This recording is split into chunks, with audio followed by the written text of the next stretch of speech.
The radio crackled with static at 3:47 hours, cutting through the pre-dawn silence of forward operating base Sandstorm like a blade. Major Catherine Vixen Reeves pressed her headset closer to her ear, straining to decipher the garbled transmission bleeding through the white noise. What she heard made her blood run cold. All stations, this is Overwatch. Airspace is now condition red. Repeat, condition red. All flights grounded indefinitely. No exceptions. Vixen's calloused fingers tightened around her coffee mug, the ceramic warm against her palm in the frigid operations tent. Around her, the usual chaos of a combat air patrol briefing ground to an abrupt halt. Pilots exchanged confused glances, their flight suits rustling like nervous whispers in the sudden quiet. The massive tactical display showed clear skies across the entire sector. No weather, no enemy activity, nothing that would warrant a complete airspace shutdown. "What the hell?" muttered Captain Rodriguez, her wingman, his usual cocky demeanor replaced by genuine concern. "Intel showed all green just 10 minutes ago." But Vixen wasn't listening. Her eyes were fixed on the airfield through the tent's plastic window, where something impossible was happening. A lone A-10 Thunderbolt II was taxiing toward the active runway, its twin engines spooling up with that distinctive whine she'd know anywhere. The aircraft's shark-tooth nose arc gleamed under the floodlights, but there was no call sign visible, no unit markings she recognized. "Control, this is Vixen. I've got eyes on an unauthorized aircraft preparing for takeoff. Please advise." The response came immediately, sharp with authority. "Negative, Vixen, stand down, that's a direct order." Her heart hammered against her ribs. In 12 years of military aviation, she'd never seen a commander override their own airspace closure. Not for a training mission, not for an emergency, certainly not for a single A-10 with no visible squadron identification. The Warthog's engines reached full throttle, drowning out all other sound. Vixen watched, transfixed, as the aircraft accelerated down the runway with mechanical precision. No radio calls, no clearance requests, just pure defiance wrapped in titanium and determination. As it rotated skyward, disappearing into the star-pierced darkness, she noticed something that made her stomach drop. The pilot's helmet, visible for just a moment in the cockpit's green glow, bore the distinctive profile of someone she'd thought was dead for 3 years. Someone whose funeral she'd attended, whose flag she'd helped fold, whose memory she'd carried like shrapnel in her chest ever since that terrible day over Kandahar. Lieutenant Commander Elena "Ghost" Vasquez was supposed to be buried in Arlington National Cemetery, but someone wearing her helmet had just stolen an A-10 and vanished into the Afghan night, leaving behind only questions and the acrid smell of jet exhaust. The hunt for answers was about to become a journey into the darkest corners of military honor, sacrifice, and the unbreakable bonds forged in combat. Some ghosts, Vixen was beginning to realize, refused to stay buried. The morning briefing felt like a tribunal. Vixen sat rigidly at attention in the front row of the command center, her flight suit still carrying yesterday's sweat and fear. Colonel Marcus Hayes paced before the assembled pilots like a caged predator, his weathered face carved from frustration and barely contained rage. Behind him, the massive situation board displayed a single, ominous truth. One A-10 Thunderbolt II remained unaccounted for, somewhere in the hostile skies above eastern Afghanistan. "Let me be crystal clear," Hayes growled, his voice carrying the weight of 3 decades in uniform. What happened at 400 hours was not a training exercise. It was not a classified mission. It was theft of United States military property, and whoever is responsible will face the full consequences of military justice. Vixen's jaw clenched. She'd spent the sleepless hours since the incident replaying every detail, analyzing every possibility except the one her gut refused to release. Ghost was dead. She'd seen the after-action report, attended the memorial service, watched Ghost's younger sister accept the folded flag with tears streaming down her cheeks. Dead pilots don't steal aircraft and disappear into enemy territory. Major Reeves, Hayes barked, making her spine straighten involuntarily. You reported seeing this aircraft during the incident. Describe exactly what you observed. Every eye in the room turned toward her. She felt the familiar weight of being the only woman in a room full of combat pilots, a burden she'd carried since flight school. But this was different. This time, the stakes weren't about proving herself. They were about protecting someone who might still be alive. Sir, the aircraft was a standard A-10C, tail number obscured by the lighting conditions. Single pilot, no visible passenger. The takeoff was executed with textbook precision, suggesting an experienced pilot familiar with the aircraft systems. Anything else? Hayes pressed, his steel-gray eyes boring into her. The lie came easier than she expected. No, sir, nothing distinctive or identifying. She couldn't tell them about the helmet, about the impossible profile she'd glimpsed in the cockpit's green glow. Not yet. Not until she understood what she'd really seen. Ghost had been more than just a fellow pilot. She'd been Vixen's mentor, her closest friend, the woman who taught her that being underestimated was a tactical advantage, not a weakness. Captain Torres raised his hand from the third row. Sir, what's our operational status? Are we still grounded? Negative. Airspace reopens at 1400 hours. But understand this, we now have a rogue aircraft somewhere in the operational theater. Rules of engagement are clear. Any unidentified aircraft that fails to respond to radio challenges will be treated as hostile. The words hit Vixen like a physical blow. If Ghost was somehow alive, somehow flying that stolen A-10, she was now marked for destruction by her own military. The irony was devastating. Ghost, who'd earned her call sign by appearing when least expected to save embattled ground forces, was now being hunted by the very people she'd once protected. Hayes dismissed the briefing with characteristic efficiency, but caught Vixen's arm as she filed out with the others. His grip was firm but not unkind. Catherine, I need you to understand something. Friendship doesn't override duty. If you see that aircraft again, you follow standard intercept protocols. No hesitation, no second guessing. Are we clear? She met his gaze steadily, her voice betraying nothing of the storm raging in her chest. Crystal clear, sir. But as she walked toward her quarters, Vixen was already planning how to find Ghost before anyone else did. The secure communication center buzzed with the controlled chaos of a military intelligence operation in overdrive. Vixen sat before a bank of encrypted terminals, her security clearance granting access to files most pilots would never see. The official story about Ghost's death 3 years ago had always felt incomplete, too clean, too convenient, too final for someone who specialized in the impossible. She pulled up the classified after-action report from Operation Copper Snake, the mission that had supposedly killed Elena Vasquez. The details were sparse, sanitized by intelligence officers who understood that some truths were too dangerous for public consumption.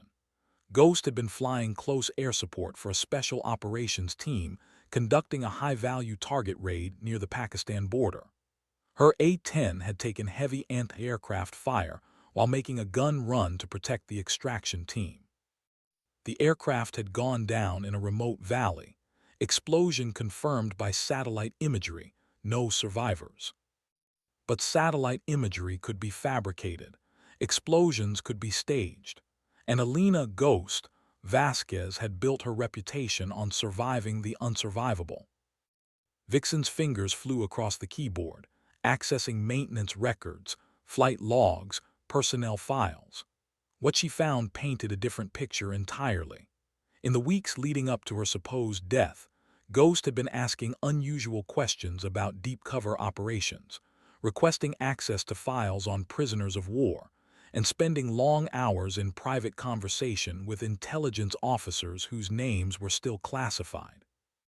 The stolen A-10's tail number finally became clear through enhanced security footage analysis. 810944, an aircraft that had been officially listed as destroyed in training accident 6 months ago. Someone had not only faked Ghost's death, but had also prepared a completely untraceable aircraft for her eventual return. Working late, Major. Vixen spun in her chair to find Lieutenant Colonel Sarah Mitchell, the base intelligence officer, standing in the doorway. Mitchell's expression was unreadable, but her presence here at midnight wasn't coincidental.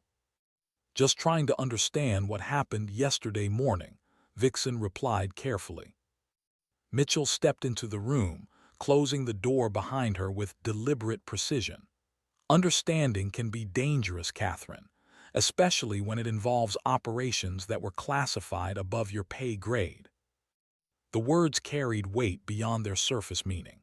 Vixen realized she'd stumbled into something far more complex than a simple aircraft theft.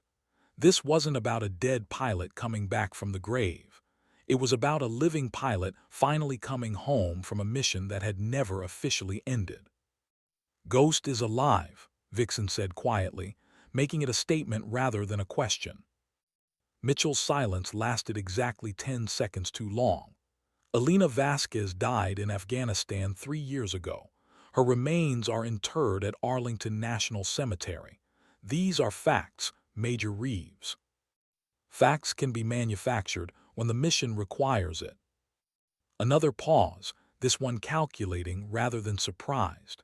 Mitchell moved to the window, gazing out at the flight line where A-10s sat like sleeping predators under the harsh security lights.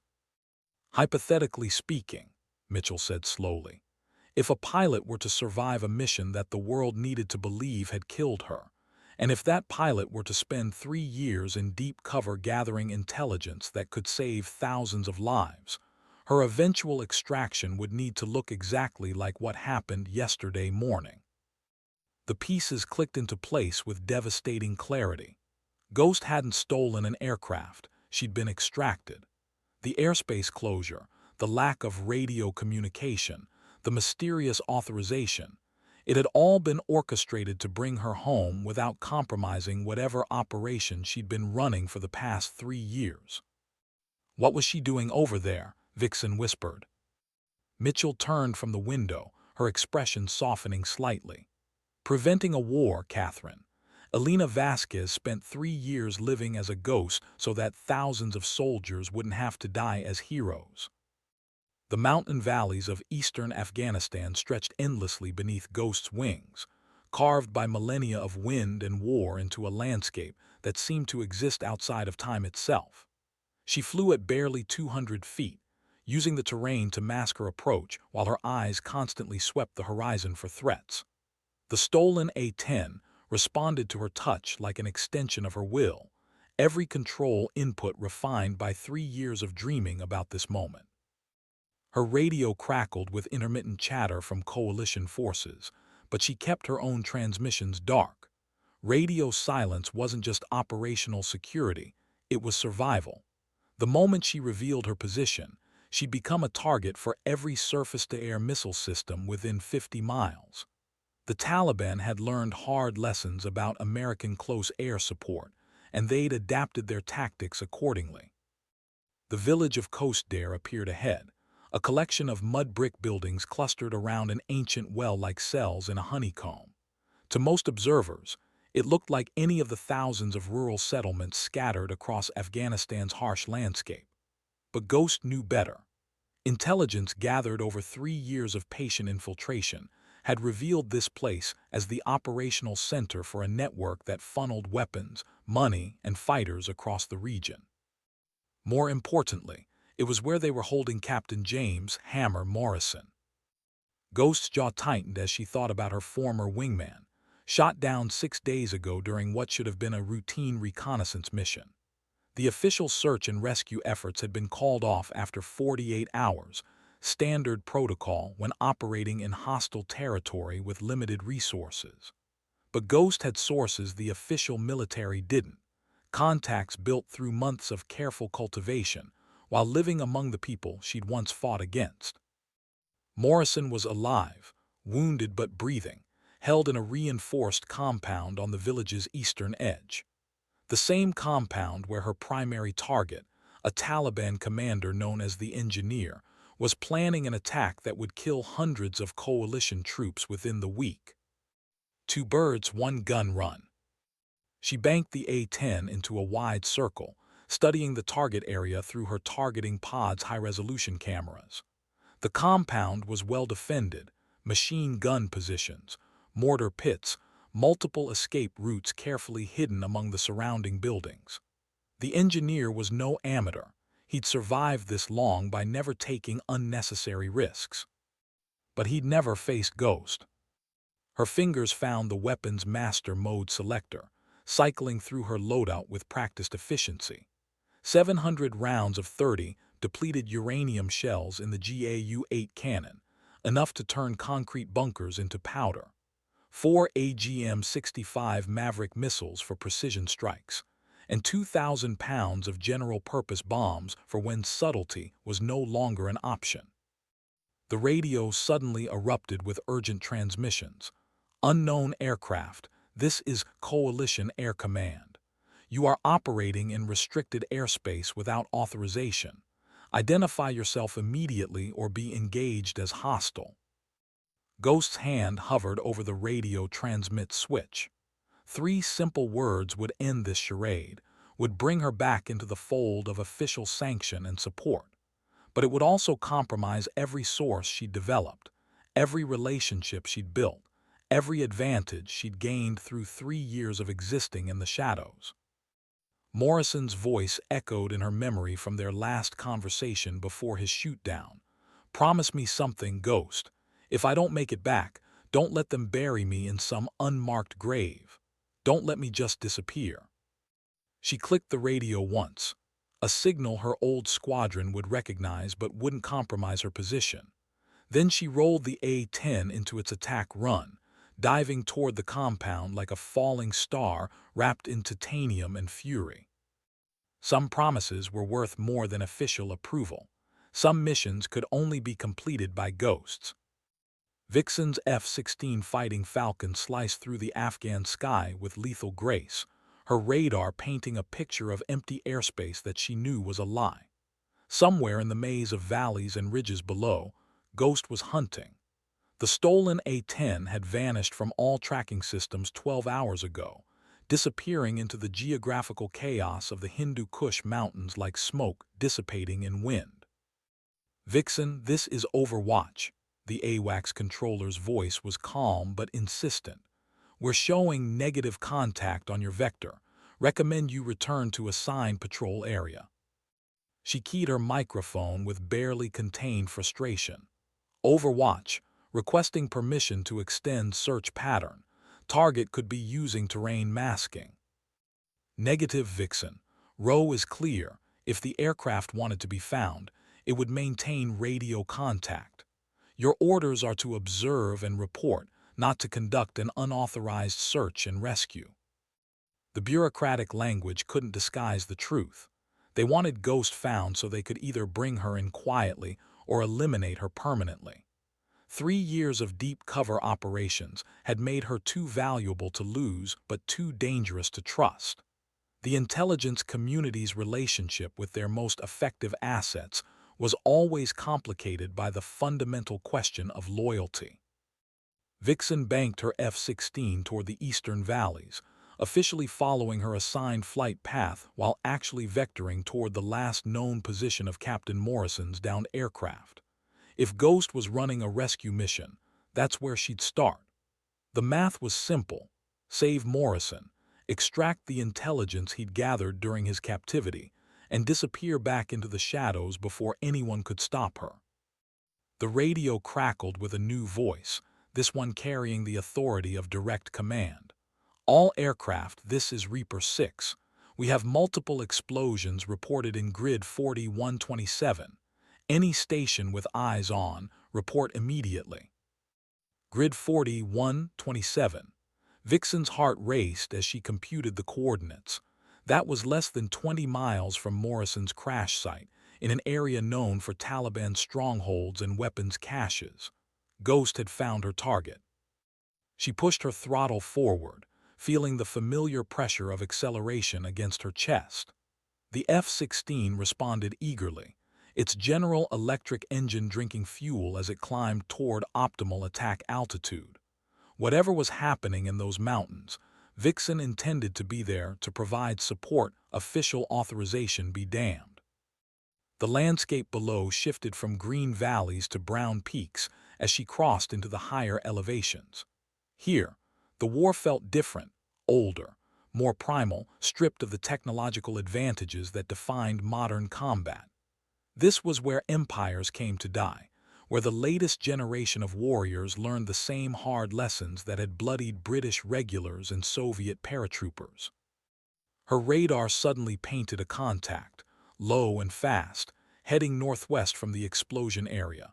The signature was unmistakable, the broad wings and twin engines of an A-10 Thunderbolt II, running at treetop level with what appeared to be battle damage. Overwatch. Vixen has contact bearing 280, low altitude, appears to be damaged friendly aircraft.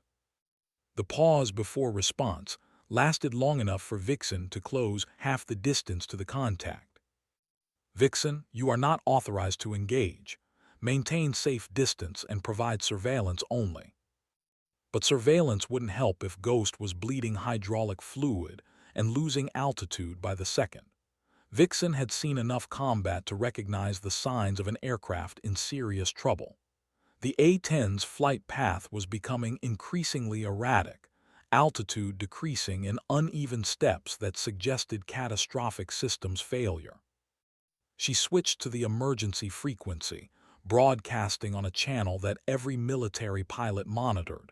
Aircraft on bearing 280, this is Vixen. If you can hear me, I'm here to help. Come up on guard if you need assistance. The response came immediately, static-filled but unmistakably familiar. Vixen, this is Ghost. I'm hit bad and have precious cargo aboard. Need immediate medical evacuation at coordinates I'm about to transmit. Precious cargo. Ghost had found Morrison, and now they were both going to die in these godforsaken mountains, unless someone with official authority decided that saving 2 American lives was worth the political complications. Vixen made her choice with the same instinct that had kept her alive through 4 combat deployments. She turned toward Ghost's position, her weapon systems already spinning up for whatever fight was waiting in the valleys ahead. The A-10's cockpit reeked of smoke, hydraulic fluid, and something darker that Ghost tried not to think about. Her left leg was numb below the knee, her flight suit soaked with blood that might or might not be her own.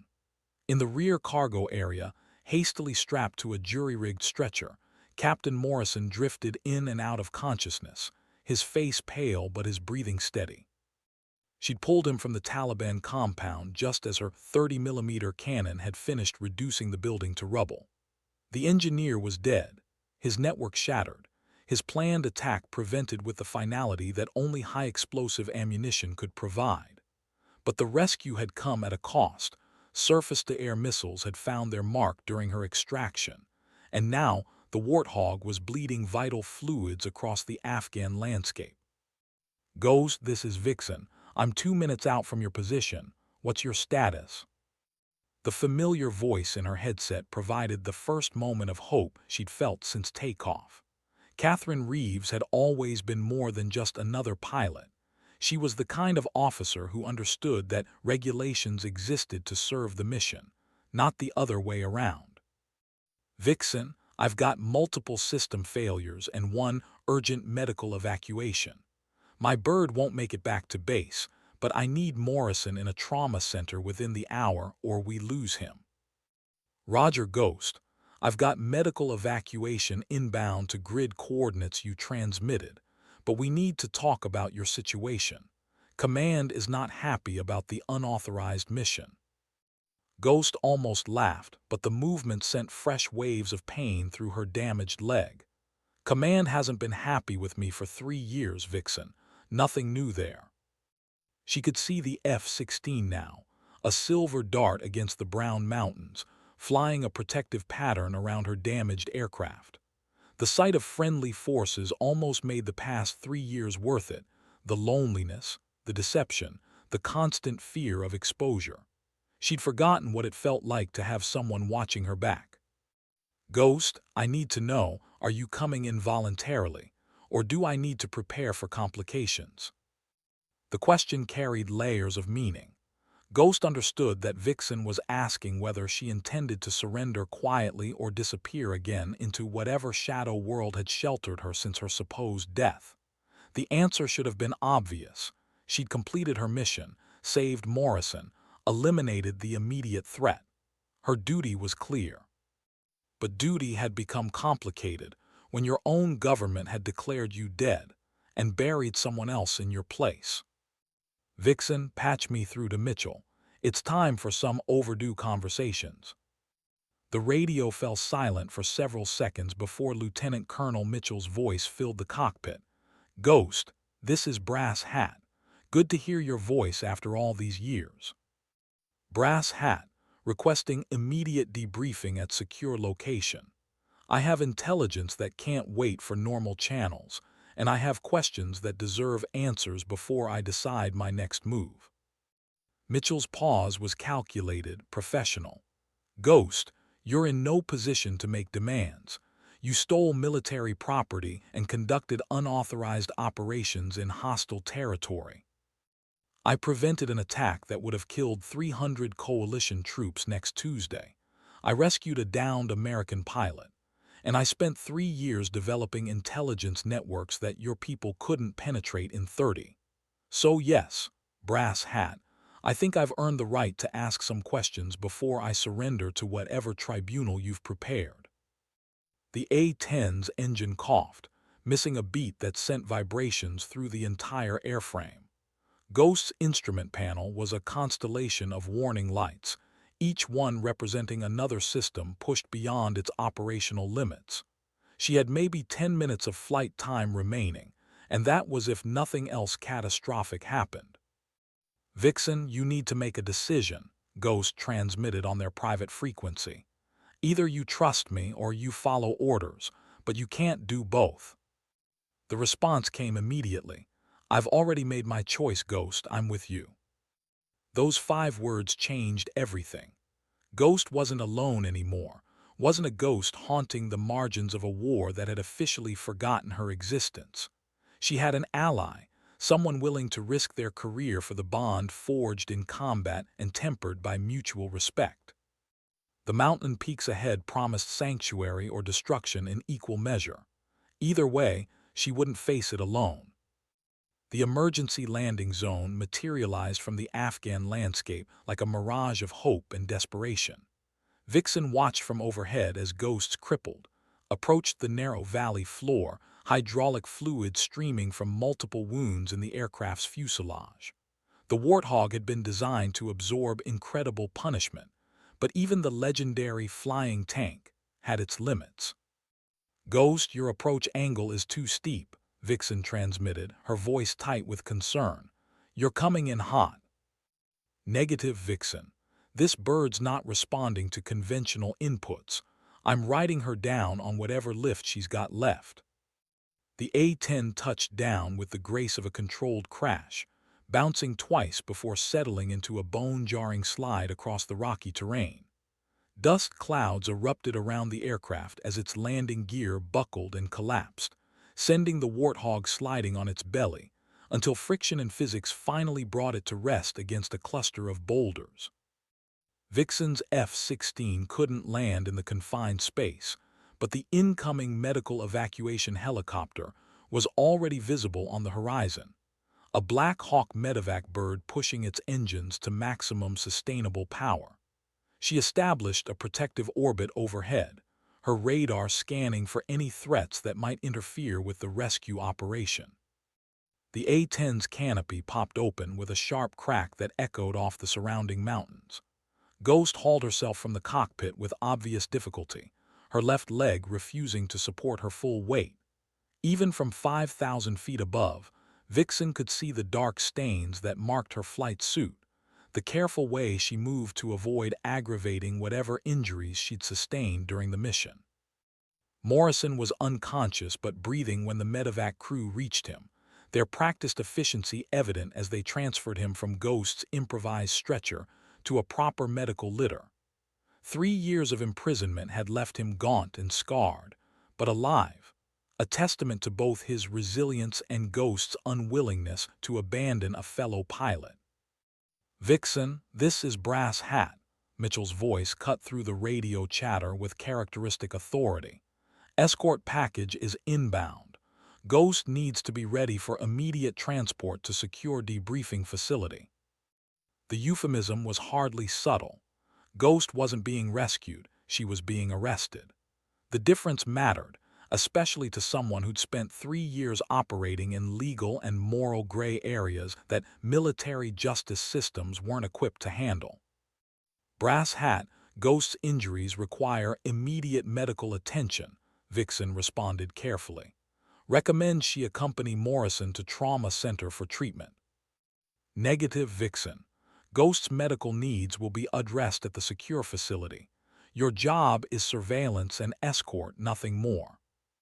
But watching from overhead, Vixen could see Ghost limping toward a small cave system at the valley's eastern edge. She wasn't heading for the landing zone where the escort package would arrive. She was making one final disappearance, one last fade into the shadows that had protected her for 3 years. The choice crystallized with sudden clarity. Vixen could follow orders, could vector the incoming security forces toward Ghost's position, and end this complicated chapter of military justice. Or she could remember why she'd become a pilot in the first place, to protect those who couldn't protect themselves, to stand between innocent people and the machinery of destruction that sometimes consumed its own. "Overwatch, Vixen has lost visual contact with primary target," she transmitted, banking her F-16 away from Ghost's position. "Target appears to have moved into terrain that masks visual surveillance." It was a lie that would probably cost her career. But some bonds transcended regulations, and some debts could only be repaid with loyalty. Ghost had saved Morrison. Now it was Vixen's turn to save Ghost. The Afghan mountains swallowed secrets as easily as they consumed armies. In their ancient silence, one more Ghost would find sanctuary until the world was ready to acknowledge her sacrifice. Or until she decided to return on her own terms. 6 months later, Vixen sat in the sterile conference room of the Pentagon's most secure wing, her dress uniform crisp with regulation creases, and weighted with ribbons that told the story of her career. Across the polished table, a panel of senior officers reviewed her testimony with the dispassionate efficiency of military lawyers who'd seen every possible variation of insubordination, heroism, and moral complexity. Colonel Hayes led the inquiry with the same intensity he'd brought to combat operations, but his questions carried undertones of understanding that surprised her. "Major Reeves, you maintain that you lost visual contact with the subject due to terrain masking, despite clear weather conditions and optimal surveillance altitude." "That's correct, sir. The target area contained numerous caves and overhangs that provided concealment from aerial observation." It was technically true, if incomplete. She'd watched Ghost disappear into those caves, had seen her pause at the entrance to offer one final salute toward Vixen's circling F-16. The gesture had been barely visible at that distance, but its meaning was unmistakable: acknowledgement, gratitude, and farewell. "And you made no attempt to direct ground forces toward the target's last known position." "Sir, my orders were surveillance and escort, not search and destroy. Without positive visual contact, vectoring ground forces would have been tactically unsound." General Morrison, James Morrison, promoted after his rescue and recovery, leaned forward from his position at the panel's center. His face still bore scars from his captivity, but his eyes held the sharp focus of an officer who understood the difference between legal truth and moral reality. "Major, in your professional opinion, Did the subject's actions during the unauthorized mission serve the interests of United States military objectives? The question was carefully phrased, offering her a path toward justification that wouldn't require admitting to deliberate deception. Sir, the subject eliminated a high-value target who was planning imminent attacks against coalition forces. She also successfully rescued a downed American pilot from enemy captivity. From a tactical perspective, the mission achieved significant strategic objectives, at the cost of violating numerous regulations regarding unauthorized use of military assets. Yes, sir, but regulations exist to serve the mission, not the other way around.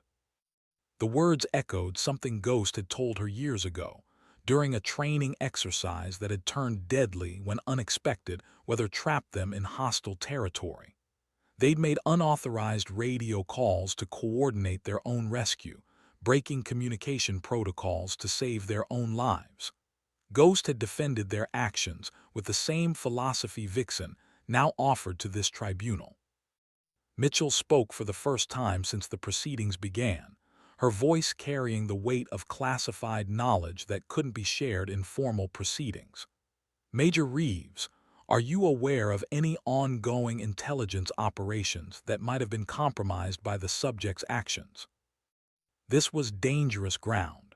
Vixen understood that Mitchell was offering her an opportunity to reveal what she knew about Ghost's 3-year deep cover mission, to provide context that might justify both Ghost's actions and her own decision to let her escape. But it was also a test. Would she betray Ghost's secrets to save her own career? Ma'am, I'm not aware of any such operations. My knowledge is limited to the events I witnessed directly. Mitchell nodded slightly, a gesture that might have been approval or resignation. The intelligence officer had gambled on Ghost's mission and lost when political circumstances changed. Now, she was protecting what remained of that investment by ensuring its details stayed buried in classified archives. Major Reeves, General Morrison said finally, you're aware that your testimony contains certain inconsistencies that raise questions about your complete candor with this panel.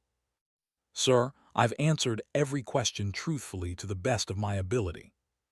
I'm sure you have, which is why this panel is recommending you for promotion to Lieutenant Colonel, effective immediately. The words hit her like a physical blow. She'd expected court-martial, career termination, perhaps even criminal charges. Instead, they were promoting her for lying to protect a friend who'd sacrificed everything for her country. Military justice, she realized, sometimes recognized truths that couldn't be spoken aloud in official proceedings. Ghost's mission had saved lives, even if its methods violated regulations. And sometimes the system rewarded those who protected its most valuable secrets, even when they did so by breaking its most sacred rules.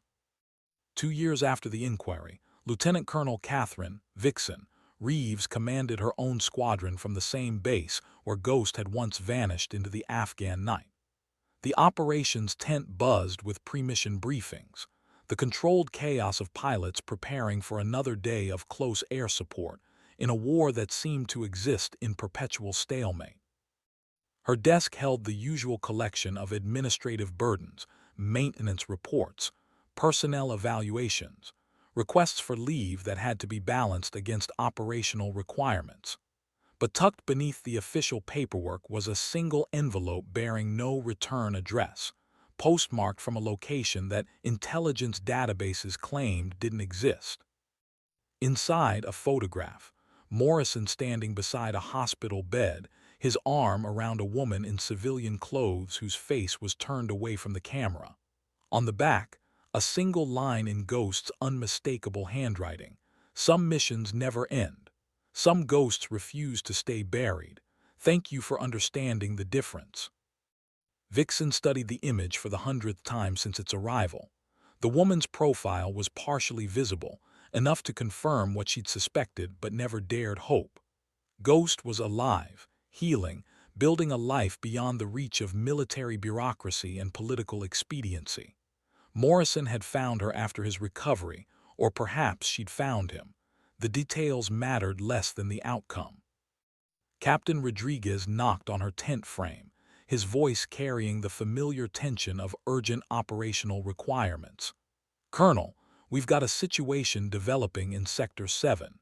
Ground forces are requesting immediate air support for a combat search and rescue." Vixen slipped the photograph into her flight suit pocket and reached for her helmet. The war continued, pilots still went down in hostile territory, and someone still needed to bring them home. The mission hadn't changed, even if the people executing it wore different faces and carried different scars. "Brief me on the way to the aircraft," she ordered, already moving toward the flight line. "And get me eyes on the downed pilot's last known position. If they're alive, we're bringing them home." The words carried echoes of conversations with Ghost, of lessons learned from someone who'd understood that honor wasn't always compatible with regulations, that duty sometimes required choosing between legal compliance and moral necessity. Ghost had taught her that the best pilots were those who saved lives first and worried about paperwork later. Her F-16 sat on the flight line like a silver arrow waiting for release, its weapons systems loaded for whatever threats waited in the mountains ahead. As she conducted her pre-flight inspection, Vixen's fingers traced the small American flag decal she'd added beneath her call sign, Ghost's final gift, included with the photograph and bearing a simple inscription: "For those who serve in the shadows." The radio crackled with urgent transmissions as she strapped into the cockpit. Another pilot was down. Another family would spend sleepless nights wondering if their loved one was coming home. But Vixen knew something that most commanders never learned. Sometimes the ghosts of previous missions returned to help with current ones. As her F-16 climbed toward the Afghan sky, she thought she glimpsed another aircraft in the distance, too far for positive identification, flying too low for radar detection, moving with the purposeful grace of someone who knew these mountains like a second home. Ghost was still out there, still fighting her own war on her own terms. And somehow, that knowledge made the endless conflict feel more bearable. The memorial service was held on a crisp October morning at Arlington National Cemetery, 3 years after Ghost's official return from the dead, and 5 years after her supposed death in Afghanistan. Vixen stood at attention among the assembled pilots, their dress uniforms forming precise ranks beneath the autumn tree whose leaves blazed with colors that seemed too beautiful for such solemn occasions. Lieutenant Colonel Elena "Ghost" Vasquez had finally come home, not in a flag-draped coffin this time, but in a simple wooden casket bearing the accumulated honors of a career that had officially never existed. The Air Force had performed bureaucratic miracles to make this moment possible: posthumous promotions, classified citations that acknowledged sacrifices without revealing their nature, and a burial with full military honors for someone who died saving others. The real story would remain classified for decades.